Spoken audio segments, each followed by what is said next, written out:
दोस्तों एक सुबह आप उठते हैं और उठकर अपने मोबाइल को चेक करते हैं और उसमें पाते हैं कि आपका अकाउंट दिस अमाउंट से क्रेडिट हो गया। जी हाँ, मैं स्पैम मैसेजेस की बात नहीं कर रहा हूँ। आप क्यूरियोसिटी में जाके अपने अकाउंट को चेक करते हैं और पता चलता है ये अमाउंट आपको डिविडेंड का मिला है।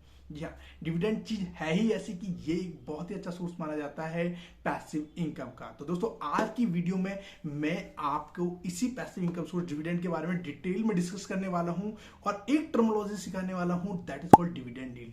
तो डिविडेंड यील्ड क्या है, कितनी इंपॉर्टेंट है, आज की वीडियो में हम देखेंगे। आज की वीडियो में मैं आपको सबसे पहले डिविडेंड यील्ड का फॉर्मूला बताऊंगा, उसका मैजिक बताऊंगा, एक कंपनी का एग्जांपल लूंगा और उस कंपनी की केस स्टडी करके आपको डिटेल में बताऊंगा। और फिर उसके बाद हम डिविडेंड यील्ड किस तरह काम करता है, हमें क्या स्ट्रेटेजी रखनी चाहिए अपने डिविडेंड को मैक्सिमाइज करने के लिए, ये सब हम पूरा डिटेल में जानेंगे। तो आज की वीडियो बहुत ही खास होने वाली है क्योंकि इस वीडियो में मैं आपको एक एक करके डिविडेंड से रिलेटेड सारी चीजें समझाने वाला हूं। चलिए शुरू करते हैं। दोस्तों कंपनियों के बारे में बात करते हैं तो कंपनियां दो टाइप्स की होती हैं, एक जो ग्रोइंग कंपनीज होती हैं और दूसरा जो डिविडेंड पे आउट करती है रेगुलर बेसिस पे। तो दोस्तों ग्रोइंग और डिविडेंड वाले में क्या डिफरेंस है कि जो ग्रोइंग है, जो कोई कंपनी बिजनेस कर रही है, वहां से कुछ पैसा उसके पास आ रहा है, उस पैसे को वो किस तरह यूज कर रही है उसको बोलते हैं, उसको मॉडल बोलते हैं कि वो किस तरह है। तो जो ग्रोइंग कंपनीज होती हैं वो ऑलरेडी नई नई कंपनीज है जो ग्रोथ ढूंढ रही है अपने सेक्टर्स में, तो वो उनके पास पैसा आता है, वो कंपनी की ग्रोथ में लगाती हैं ताकि आगे उसकी अर्निंग्स कंपनी की बढ़ सके। वहीं दूसरी ओर जो कंपनीज है वो वेल सेटल्ड कंपनीज होती हैं, उनके पास बहुत सारा अपना कैश रिजर्व होता है और उनके पास समझ में नहीं आता कि उस जो पैसे को, मतलब उस पैसे को सबसे बेस्ट तरीका क्या है, तो वो क्या करती है उसको डिविडेंड के फॉर्म में जो भी इन्वेस्टर्स होते हैं उनको लौटा देती हैं। तो दोस्तों इसी को बोलते हैं डिविडेंड पेइंग कंपनी। सो दोनों में जो बेसिक डिफरेंस निकालोगे तो वो निकल के क्या आएगा, जो ग्रोइंग कंपनीज है उन्हें आप कंसीडर कर सकते हैं वो बच्चा जो बहुत तेज भाग रहा है, वो थोड़ी देर बाद रुक जाता है, सस्ताता है, सांस लेता है, फिर भागने लगता है, उस टाइप की company, that is called growing companies. Okay, और उनके पे क्या होता है, दैट इज उनके लिए हम जाते हैं कैपिटल गेन के लिए, जब इन्वेस्टमेंट करते हैं तो उन पे हम देखते हैं कैपिटल गेन पे। वहीं दूसरी ओर जो डिविडेंड पेइंग कंपनीज होती हैं उनको मान सकते हो मेडिटेशन, मतलब आराम से इत्मीनान से शांति से बैठ के आपको जो डिविडेंड आ रहा है वो यूटिलाइज करना है। ठीक है, तो ये होती है डिविडेंड पेइंग कंपनी। मेडिटेशन और एक भागने वाली, रनिंग और मेडिटेशन जैसा डिफरेंस है ग्रोथ और डिविडेंड यील्ड कंपनीज में। तो ये समझने की कोशिश करो, बहुत सारे लोग डिविडेंड यील्ड कंपनीज में पैसा लगा के सोचते हैं कि वो जो है ग्रोथ ढूंढ रहे हैं, उसमें मतलब ग्रोथ ढूंढने की कोशिश करते हैं डिविडेंड यील्ड में। तो दोनों के ऑब्जेक्टिव समझो कि आपने पैसा लगाया क्या है, उसका कंपनी का ऑब्जेक्टिव क्या है। चलिए अब आगे बढ़ते हैं। सबसे पहले मैं बात करता हूं डिविडेंड यील्ड की। तो डिविडेंड यील्ड क्या है, ये एक टर्मिनोलॉजी है जिसका मतलब क्या होता है कि जो भी कंपनी ने डिविडेंड डिसाइड किया है पर शेयर, यानी कंपनी के पास जो भी पैसा आया divided by number of shares, जो एक कंपनी एक शेयर का जो डिविडेंड बना डिवाइडेड बाय प्राइस, है ना। डिविडेंड यील्ड बोले तो जो डिविडेंड पर शेयर मिला है डिवाइडेड बाय जो अभी उसका प्राइस है, that is called dividend yield. But दोस्तों यहाँ पे एक फैक्ट है, बहुत छोटा सा फैक्ट है कि यहाँ पे जो नीचे मैंने प्राइस बोला है ना कि dividend per share divided bye price, ये जो प्राइस है ये सबके लिए सेम नहीं होता है। ये डिपेंड करता है कि आप कब खरीद रहे हैं। सपोज करो मैंने जो है एक शेयर था XYZ, कोई भी शेयर हो सकता है, वो जो शेयर था मैंने जब खरीदा जब उसकी वैल्यू 200 रुपए थी, ठीक है ना, और उस टाइम पे कंपनी ने मेरे को 10 रुपए डिविडेंड दिया, तो मेरे लिए डिविडेंड यील्ड कितना हो गया, 5% हो गया। ठीक है ना। अब क्या होगा अगर थोड़ा टाइम आगे बढ़ा, मान लो अगली बार जो है मैंने तो 200 रुपए में खरीदा था वहीं रह गया, थोड़ा सा आगे बढ़े उसको, तो उसमें जो है प्राइस उसका बढ़ गया 220 और उस टाइम उसने 10 रुपीज दिया तो उसका डिविडेंड यील्ड गिर जाएगा। तो दोस्तों यहाँ पे प्राइस, दो इंपॉर्टेंट प्राइसेस होते हैं। यूजुअली जो हम प्राइस की बात करते हैं, जब भी आप, मैं अलर्ट्स प्रोवाइड कराता हूँ, dividend alerts, split alerts, bonus alerts, तो उसमें मैं जो प्राइस की बात करता हूँ मैं बात करता हूँ करंट मार्केट प्राइस की, है ना। मैं कभी भी डिवाइड नहीं करता परचेस प्राइस की।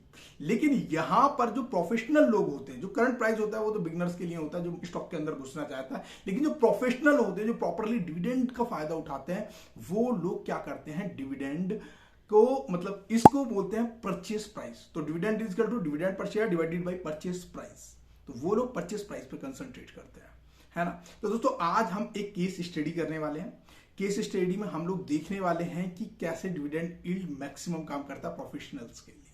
ठीक है, तो आज जो मैं कंपनी लेने वाला हूं डिविडेंड यील्ड के लिए, वो कंपनी कौन सी होने वाली है मेरे लिए, आजकल जो सभी के लिए एक अंडर वैल्यूड और बहुत ही हाई पोटेंशियल वाली कंपनी है, दैट इज कॉल्ड ITC, है ना। तो इंडियन तंबाकू कंपनी, वो कंपनी जो आज बहुत ही अंडर वैल्यू मानी जाती है, मीम्स की भरमार है उसके ऊपर लेके, लेकिन फिर भी कुछ इन्वेस्टर्स की वो चहेती बनी हुई है, क्योंकि मुझे भी ये पर्सनली पसंद है एज ए डिविडेंड कंपनी, क्योंकि रेगुलर डिविडेंड देते हैं, कभी स्किप नहीं करते हैं, और इनका जो डिविडेंड है इंक्रीजिंग ऑर्डर में होता है। तो दोस्तों अब सवाल ये कि सर आपने डिविडेंड क्यों चूज की? दो रीजन तो मैं ऑलरेडी बताता हूँ कि रेगुलर डिविडेंड देते हैं, दूसरा डिविडेंड इनका जो इंक्रीजिंग ऑर्डर में मिलता है। दूसरा क्या है, अगर मैं इसके थोड़े से डाटा पॉइंट्स उठाता हूँ, तो मुझे पता पड़ेगा 2021 से लेकर अब तक लगभग 22 बार इसने मेरे को डिविडेंड दिया है। लगभग पिछले 12 महीने में 10 रुपए 75 पैसे डिविडेंड दिया है। समझ रहे हैं ना आप? ये तो ये बहुत बड़ी बात है, 200 रुपए का शेयर 10 रुपए 75 पैसे डिविडेंड दे रहा है। उसके बाद क्या है, यहां पर डिविडेंड अपॉर्चुनिटीज मुझे बहुत नजर आती है। तो दोस्तों इस स्टॉक के अंदर अगर आप चेक करोगे तो पाओगे कि ये बहुत ज्यादा अंडर वैल्यू है। तो यहाँ पर कैपिटल गेन अपॉर्चुनिटी भी आपको मिल जाती है कि इसको नाइट हॉर्स बोला जाता है, कि कभी जिस बार ये भागा, तो जैसे टाटा मोटर्स ने धमाका किया ना, तो शायद ये भी धमाका करेगा। तो इसलिए अब पिछले 5 साल से नहीं कर पाया, वो कह नहीं सकता, but still I love this one because क्योंकि यहां पर डिविडेंड डील मेरे लिए कांस्टेंट है। तो इसी की हम केस स्टडी करने वाले पूरा डिटेल में, ठीक है? तो चलिए शुरू करते हैं। दोस्तों डिविडेंड को एक पैसिव इनकम बनाने के लिए बहुत इंपॉर्टेंट है कि आप ये समझे उसका टाइम होरिजन थोड़ा सा बड़ा रहता है। मतलब ये एक वो पौधा है जिसको आपको लगाना है, पानी देना है और इंतजार से उसको ग्रो होते हुए देखना है ना? ये डिविडेंड डील का कमाल होता है। बट पावर ऑफ डिविडेंड वाकई कमाल की होती है, जिस तरह पावर ऑफ कंपाउंडिंग में पावर ऑफ डिविडेंड को बहुत ही कमाल की ताकत बोलता हूं। अब मैं इसलिए बोल रहा हूं दोस्तों क्योंकि मैं अब आपको सामने जो केस स्टडी कर रहा हूं आईटीसी की, मैं कुछ डाटा पॉइंट्स लेके आया हूं। These points are up to the best as per my knowledge, जितना मैंने स्टडी किया। बट आप लोग भी इन डेटा पॉइंट्स को अगर चाहो तो तुम क्या कर सकते हो, एक बार इन डेटा पॉइंट्स को एक बार चेक कर लेना, ठीक है ना? तो फिलहाल मैं आपको ये रीड आउट करके दे देता हूं डेटा पॉइंट्स। जो आईटीसी थी, मैं मान के चल रहा हूं सन 2014 जनवरी में आपने इन्वेस्ट करना शुरू किया आईटीसी के अंदर, और दोस्तों वहां पे आपने 2014 के अंदर 100 शेयर लिए हैं आईटीसी के, है ना? 100 शेयर आईटीसी के लिए हैं 215 के रेट पे, जो जनवरी के उस टाइम का रेट था। और आपने क्या किया, 2014 के अंदर जब 100 शेयर खरीदे, आपको 215 के रेट से ये आपको पड़े लगभग 21,500 रुपए के शेयर, है ना? 100 इंटू 215 कुछ डिफिकल्ट कैलकुलेशन नहीं है, सिंपल कैलकुलेशन है। और उसके बाद क्या हुआ, 2014 में इसने 6 रुपए डिविडेंड दिया, 2015 में 6 रुपए 25 पैसे डिविडेंड दिया, और 2016 में इसने 8 रुपए 50 पैसे डिविडेंड दिया है पूरी साल का। और ये जो होता है, ये होता है 2078 रुपए अमाउंट आपने अगर 21,500 2014 में लगाए। सिंपल। लेकिन एक और कमाल हुआ, उन्होंने जुलाई 2016 के अंदर ही बोनस इश्यूज कर दिए 1:2 के, मतलब हर 2 शेयर पे एक बोनस उन्होंने इशू कर दिया। तो इसका मतलब जो आपने 100 शेयर लिए थे, अब वो कितनों की 150 रुपए का शेयर हो गया। मतलब केक का केक, उसके ऊपर टॉपिंग बहुत शानदार कर दी है। जो भी आपको चेरी, जो भी आपको पसंद थे, सारे अच्छी चीजें लगा के दे दिए। तो ये आपके 150 रुपए शेयर हो गए। और 2017 में 4 रुपए 75 पैसे इसने फाइनल डिविडेंड दिया, 2018 में 5 रुपए 15 पैसे, 2019 में 5 रुपए 75 पैसे, और 2020 में तो 10 रुपए 15 पैसे, और 2021 में, है ना, क्योंकि मैं 2021 से इन्वेस्टेड हूं, तो उसमें 10 रुपए 75 पैसे मेरे को इसने डिविडेंड दिया 2021 के अंदर। और अभी 2022 में भी एक इंटर्म डिविडेंड अभी डिक्लेयर कर दिया है उन्होंने। और 2022 के एक फाइनल डिविडेंड की मैं इनसे एक्सपेक्टेशन रखता हूं, because I am invested as for the dividend only in this share, having the high opportunity of the capital gain. तो ये कुल मिला के 2014 में मैंने जो 100 दिए थे, वो अभी की डेट पे मेरे पे 150 स्टॉक्स, और उसमें जो टोटल मेरे को डिविडेंड मिला है वो 5,482 रुपए 50 पैसे। ये टोटल मेरे पास डिविडेंड अभी तक आया है। और अगर मैं इसको वापस से रीइन्वेस्ट कर देता, इन्वेस्ट का मतलब ये जो जब मेरे को डिविडेंड मिले थे, तब तो मैं वापस शेयर के अंदर रीइन्वेस्ट करता हुआ चला जाता, वापस उनके एक दो शेयर परचेस करता हुआ चला जाता उसी टाइम पे। तो लगभग मेरे को 35 शेयर आज के रेट के हिसाब से, क्योंकि आज भी लगभग 215 के आसपास ही रेट है, तो आज की 15 से तो लगभग 35 शेयर और हो जाते, तो मेरे पास टोटल शेयर हो जाते 185। इमेजिन, मैंने 21,500 रुपए के शेयर खरीदे थे, अगर मैं 185 से डिवाइड कर देता हूं तो एक की कीमत कितनी निकल के आती है, 116 रुपए। कमाल देखो, जो शेयर आपने 215 रुपए का खरीदा था, आज की डेट में 116 रुपए का हो गया। और याद रखो, यहां पर ये चीज इंपॉर्टेंट है कि आपने क्या परचेस प्राइस किया है। तो आज की डेट में आपका जो परचेस प्राइस कितना है effective, that is 216 rupees only. और जबकि वो कितना चल रहा है, प्राइस कितना चल रहा है, 215 चल रहा है। आज भी अगर गेन करोगे तो लगभग 100 रुपए पर शेयर का गेन आपके पास है। तो कैपिटल गेन भी आपके पास है, डिविडेंड भी आपके पास मिला है। और 21,500 पे अगर आप डिविडेंड लगा लो 5,482 का, तो ये निकल के आता है लगभग 35% का, है ना। अगर आप इसे इन्वेस्ट नहीं करते और सिर्फ गेन ही गेन देखते हैं तो 7,557 रुपए 50 पैसे को अगर डिवाइड कर दो, जितना अमाउंट आपने इन्वेस्ट करा है, तो वो लगभग निकल के आता है 35% के आसपास। इजंट इट सरप्राइजिंग कि कितना आपको 35% लगभग एफडी से ज्यादा नहीं है, लेकिन गेन भी निकाल दो तो आप एफडी को बहुत कहीं बीट कर जाओगे। तो मतलब किसी भी डेप्ट इंस्ट्रूमेंट से फार बेटर होता है ये डिविडेंड को यूज करना, है ना। तो अब चले वापस से मैं लौट के आता हूं डिविडेंड यील्ड फॉर्मूला पे। डिविडेंड यील्ड फॉर्मूला का मतलब होता है dividend per share divided bye price. तो अगर मैं प्राइस को कांस्टेंट कर दूं तो अगर मेरा डिविडेंड यील्ड बढ़ रहा है तो इसका मतलब डिविडेंड भी बढ़ाया गया है। डिविडेंड बढ़ा दो तो डिविडेंड यील्ड बढ़ जाएगा, प्राइस को मैं कांस्टेंट रख रहा हूं। और ये जो प्रोफेशनल लोग होते हैं इस प्राइस को कांस्टेंट करने की कोशिश करते हैं, ये इसको मिनिमाइज करने की कोशिश करते हैं। इसीलिए मैंने बोला जो टाइम फ्रेम है वो थोड़ा सा ज्यादा रखा जा रहा है, 10 to 15 ईयर्स। समझ में आया आप लोगों को? थोड़ा सा कैलकुलेटिव है, यहाँ पे रेशनल हो आपको होना पड़ेगा, कैलकुलेशंस के साथ थोड़ा ईमानदारी बरतनी पड़ेगी, थोड़ा सा रीजनेबल होना पड़ेगा, तब हम इसको जो है एग्जीक्यूट कर पाएंगे, समझ पाएंगे इस स्ट्रेटेजी को। अगर आपका यहाँ पर प्राइस जो है वो अगर बढ़ जाता है तो यहाँ पे डिविडेंड यील्ड कम हो जाता है। अगर प्राइस को कांस्टेंट रखूं, यानी डिविडेंड अगर मैं यहाँ पर डिविडेंड पर शेयर घटाऊं तो डिविडेंड यील्ड भी घट जाएगा अगर प्राइस को कांस्टेंट रखूं। दूसरा केस ये है जिसका जो असल मैजिक है डिविडेंड यील्ड फॉर्मूला का, रिसेशन के टाइम पे जो प्राइस होता है वो बहुत कम चला जाता है। तो और यहां पर क्या होता है कि अगर आप सबसे कम में भी परचेस कर लो ना तो ये जो प्राइस है वो कांस्टेंट हो जाता है डिविडेंड के लिए। समझ रहे हो ना? जितना प्राइस को आप नीचे लेते हुए चले जाओगे एंड तक वो कांस्टेंट रहेगा आपके डिविडेंड के लिए। तो आपको वो कंपनी पकड़नी जो फंडामेंटल है। ऐसा बहुत सारी कंपनीज है, ऐसा नहीं कि खाली यही है, आईटीसी यही, इसका एक एग्जांपल दिया।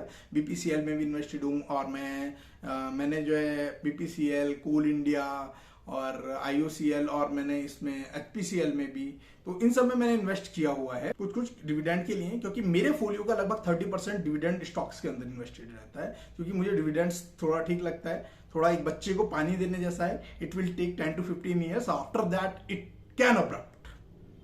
मतलब अगर आपने अच्छे स्टॉक्स चुने तो ये अब्रप्ट हो जाएगा।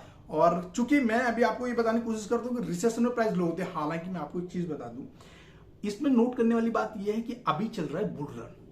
और दोस्तों बुल रन चलने की वजह से पता है क्या दिक्कत आ रही है? बुल रन चलने की वजह से लोग ग्रोथ पे ज्यादा भाग रहे हैं, क्योंकि उन्हें एकदम प्राइस में डिफरेंस नजर आ रहा है, तो वो डिविडेंड स्टॉक से माल निकाल के सीधा उनमें लगा रहे हैं जो ग्रोइंग स्टॉक्स है ना। तो जिसकी वजह से अभी जो है लगभग सारे, मतलब मेरे को तो सारे अंडर वैल्यूड ही लग रहे हैं, जितने भी ये आपके स्टॉक्स हैं, चाहे बीपीसीएल उठा लो, आईटीसी उठा लो, जो भी निकालोगे तो अंडर वैल्यूड लगेंगे, जिसमें आपको गोइंग की भी अपॉर्चुनिटी है ना। तो याद रखना कि जब आप डिविडेंड यील्ड स्ट्रेटेजी का यूज कर रहे हो, उसके मैजिक देख रहे हो, तो इस फॉर्मूले का मैजिक यही है कि जब प्राइस बढ़ेगा उस टाइम आपका डिविडेंड यील्ड कम हो जाएगा, और जब आपका प्राइस कम होगा आपका डिविडेंड यील्ड बढ़ जाएगा। तो बस आपको प्रोफेशनल्स की तरह वेट करना है कब प्राइस नीचे गिरेगा और आपका वो एंटर होना है और एक लंबे टाइम तक बने रहना है इस अवधि में। तो ये गेम थोड़ा सा बड़ा है दोस्त, अच्छा लगे या बुरा लगे, बट एक लंबे उसके लिए जाना होगा।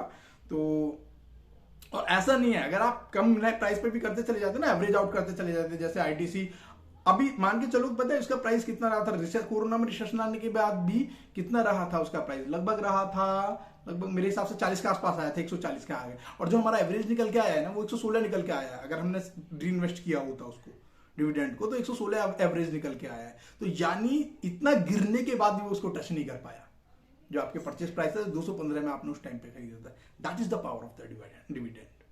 उम्मीद है दोस्तों ये वीडियो आपको समझ में आई होगी। अगर समझ में आई हो तो आप अपना फेवरेट डिविडेंड स्टॉक जरूर बताइएगा कि आप किस में इन्वेस्ट करना चाहते हैं, है ना। और हो सकता है मैं भी इन्वेस्ट करूं, मैं भी थोड़ा सा होमवर्क करूंगा अगर अच्छा लगा आपका स्टॉक। और आपकी कोई भी क्वेरी है, कोई भी आपको लगता है कि जिस चीज पे सर एक वीडियो हो जाए तो वो वीडियो मैं आपको लेके आऊंगा। चलिए मिलते हैं नए लेक्चर में। हाँ, अगर चीजें और कैलकुलेशन अच्छी लगती हो, समझ में आती है, क्योंकि थोड़ा सा तो दिमाग लगाना पड़ेगा, तो प्लीज अपने फैमिली फ्रेंड्स के साथ मेरी नॉलेज को शेयर करने में जरा भी मत शर्माइएगा। और अच्छा लगे तो यूट्यूब चैनल भी शेयर कर दीजिए। चलिए मिलते हैं नई वीडियो में, बाय।